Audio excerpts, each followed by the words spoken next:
За сайн байцгаана уу? Та бүхэнд өнөөдрийнхөө хичээлээр Монгол Улсын фондыг эрхэм компьютер дээр суулгах талаар авч үзье. За Монгол Улсын фонд тэр дундаа бичмэл үсгийн фондыг суулгахыг та бүхэнд би зориулаад энэ линкийг, энэ холбоосыг интернетэд байгаа холбоосыг бэлдэж байгаа. Энийг бичлэгнийхаа доор description хэсэг дээр оруулчихна. Та энэ дээр дараад татах холбоос нь байгаа. Тэн дээр дарж татаж авна. За би одоо энийг copy даад авлаа. Хөтлөгчнийхөө интернет хөтлөгчнийхөө линк хэсэг дээр paste хийгээд за enter дарч. За тэгэнгүүт юу болж байгаа нэхээр энэ чинь 10-аас доош секунд уншиж байгаа. Уншаад дуусгах нь хүлээж байгаа татаж авах боломжтой. За файлыг татъя. За татчихлаа. За Монгол Preferred гэдэг энэ фонд. За энийг үзье. За энийг хуулж аваад би та дараа ойлгомжтой. Хэрвээ та өөрийнхөө download хэсэг дээр татчихвал маш олон. За би энэ шинэ файл дээр үсгэчлээ. Энэ дотроо нөгөөх болж.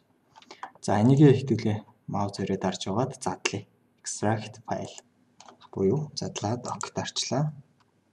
За тэгээд энэ файл дээр үсэж байгаа. Нөлөө оронгууд. За ингээд үсгийн фонд маань энд харагдаж байна. За тэгээд энэ хоёр нь бол та хэд бас хэрэгтэй байх элементийн шугам байгаа. За энэ нь бол Corel дээр яв гэдэг. Ажлын дизайнер дөрвөн програмын файл байгаа. Энийг бол яг энгийн багш аваад ашиглаж жоохон төвөгтэй. За энийг энэ бол яг үндсэн бичмэл үсгийн фонд маань байгаа. Энэ дээрээ очиод маус хоёроо дараад copy даад. За энийг болохоор компьютер руу ороод C disk гэж байдаг. Энэ руу оруулаад хуулна. За C disk руу оронгууд Windows гэсэн файл дээр байгаа. Windows руу орлоо. За тэгмүүд энэ олон файл руу дундаас fonts гэдэг болондоо A үсгтэй файл дээр байгаа. Энэ дээр орж уулдаг. За ишээ орлоо. За энэ дээр